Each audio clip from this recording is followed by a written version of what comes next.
Punta tayo guys ng mailbox. Tingin tayo kung meron tayong mga letters.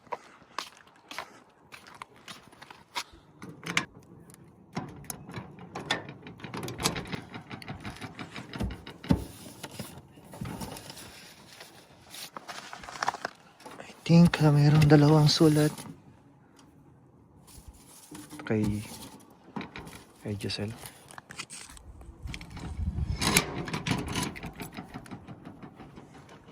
Guys, look at the weather. Since this morning, tuloy-tuloy na yung hangin at ulan. Grabe yung panahon today.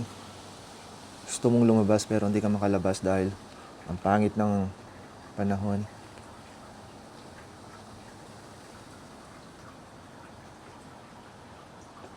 So, paano kayo mag-grocery today? Ganyan naman ang weather. Sobrang hangin.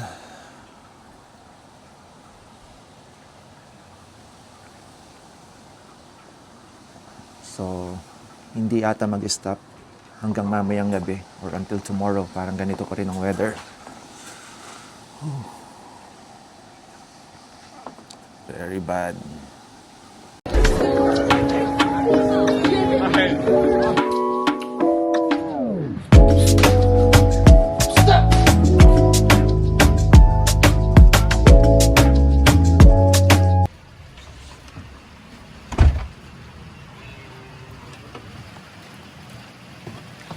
Uy, sobrang ulan.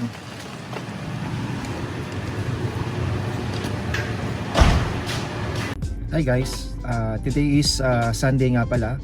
So maulan ang panahon ngayon. Day off po ngayon. So yan, walang magawa masyado.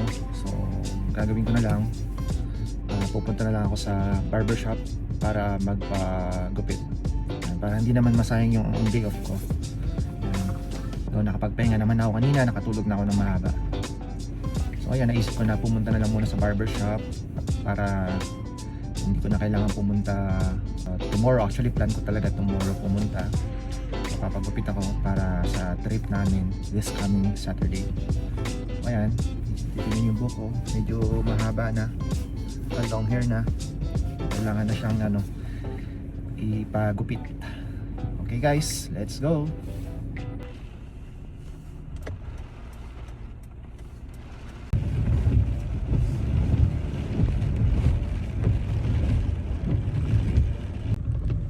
So ayan siya guys, malapit lang naman siya. Actually 2 minutes drive lang siya sa amin.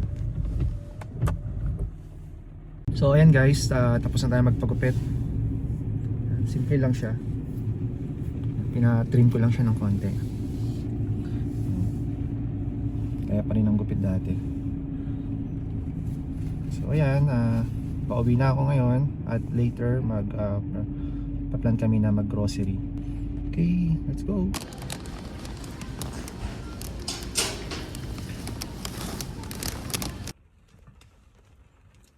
Guys, ito na pala yung pangalawang araw na dire-diretso yung pag-ulan. So walang hinto. Mula umaga hanggang gabi. So yun guys. As you can see. Tuloy-tuloy pa rin ang pagbuhos.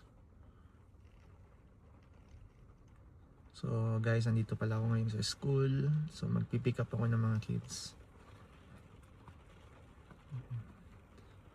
So yun guys, base sa forecast, so magkakaroon ng or malaki yung chance na magkaroon na umulan hanggang linggo. So yan, dire-diretso itong buong week na to na uulan. So ayan, bali sa Saturday pa naman sana yung aming trip. So yung araw na yon ay malamang na uulan pa rin. Hindi naman actually dito doon sa pupuntahan namin, pero yun nga, yung pagpunta ng airport, so medyo maulan. Ay, sana tumila na, kasi pagka ganito na tag-ulan is uso yung sakit, yung nagkakaroon ng sipon, lagnat, ubo. Tapos may mga gusto kang gawin, na minsan hindi mo magawa, gawa nga ng ganyan, nag-uulan, lalo yung mga bagay na gusto mong gawin sa labas, hindi mo siya magagawa. So yan guys, babanggitin ko ulit, gaya ng mga nabanggit ko nung mga ibang nakaraang kong vlog, na meron kaming trip sa US from June 6 to June 11. So itong parating na Sabado na. Yan, so bali almost 1 week din kaming mawawala ng Canada para magbakasyon, mag-relax, yan, spend time sa family. Tapos at the same time, so celebrate din namin yung birthday ng wife ko. So yun, para ma-experience din niya kung paano mag-celebrate ng birthday outside ng Canada. So hopefully guys, wala maging problema at maging maayos, makarating kami ng safe and sound dun sa aming pupuntahan. So yun guys, since hindi tayo makapag vlog sa labas today, magkukwentuhan na lang muna tayo. So wala rin kasi tayong masyadong maisip na content dahil nga sa ganito yung panahon. Since maulan ngayon guys, so ito muna siguro yung topic na pag-uusapan natin. So kayo ba guys, naranasan nyo na ba minsan paggising nyo sa umaga, tapos nakita nyo na umuulan, yung pakiramdam nyo na tinatamad kayo, wala kayong gana sa lahat, parang ayaw nyo minsan bumangon, yung mga ganitong pakiramdam, no? Sa tingin nyo guys, ano kaya yung dahilan kung bakit ganun yung pakiramdam natin sa tuwing maulan yung panahon? Parang mas gusto na lang nating humiga buong maghapon. Alam nyo guys, kanina nung pinapanood ko yung ulan, so bigla akong napaisip na parang ganito din yung motivation natin sa buhay.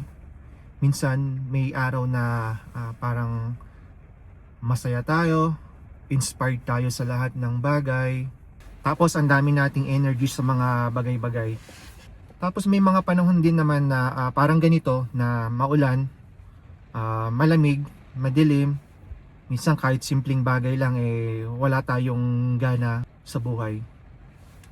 Ngayon ang tanong guys, dapat ba tayong huminto kapag ganito yung panahon? Kung isipin natin, hindi naman talaga tumigil ang mundo dahil lang umuulan. So tuloy pa rin ang trabaho, ang ating responsibilidad, at syempre ang ating buhay. At ganun din dapat tayo. Minsan kasi yung motivation hindi naman siya dumarating habang nakahiga tayo Minsan nararamdaman natin na dumarating na lang siya kapag tayo ay may ginagawa o kumikilos na. Parang sa ulan lang guys, hindi mo naman hinihintay na tumigil muna bago tayo kumilos. Minsan gumagalaw pa rin tayo kasi may mga pwede naman tayong panangga sa ulan, gaya ng payong, jacket o kapote. O minsan nga kahit na basang-basa tayo tuloy-tuloy pa rin tayo. Ganon din sa pagtupad ng pangarap. Hindi laging perfect ang araw, hindi laging motivated. Kasi kung hintay natin yung perfect moment, so baka hindi ka na makaalis sa umpisa. Kaya sa mga nanonood ngayon na maulan ang pakiramdam, pagod, tinatamad, o walang ganang kumilos, okay lang yan. Normal lang yan. Pero wag mo hahayaang maging dahilan yan para huminto ka sa buhay. Sa totoo lang, hindi mo kailangan ng sobrang motivation para umusad. Kailangan mo lang kahit na maliit na galaw. So, yun lang guys yung ma-share ko sa inyo for today. So, sana kahit paano may natutunan tayo. So, siguro guys, dito na lang muna natin tatapusin ang ating video. So, abangan nyo pala guys yung ating mga susunod na upload. Siguro ang susunod nating vlog ay yung pagpunta natin sa US. So, ayan. Salamat guys sa pagtapos sa ating video. I hope na nagustuhan nyo kahit maigsi lang. So, sa mga hindi pa pala nakapag-subscribe, please subscribe our channel. Maraming salamat sa panonood and see you on our next vlog. Bye guys! Peace!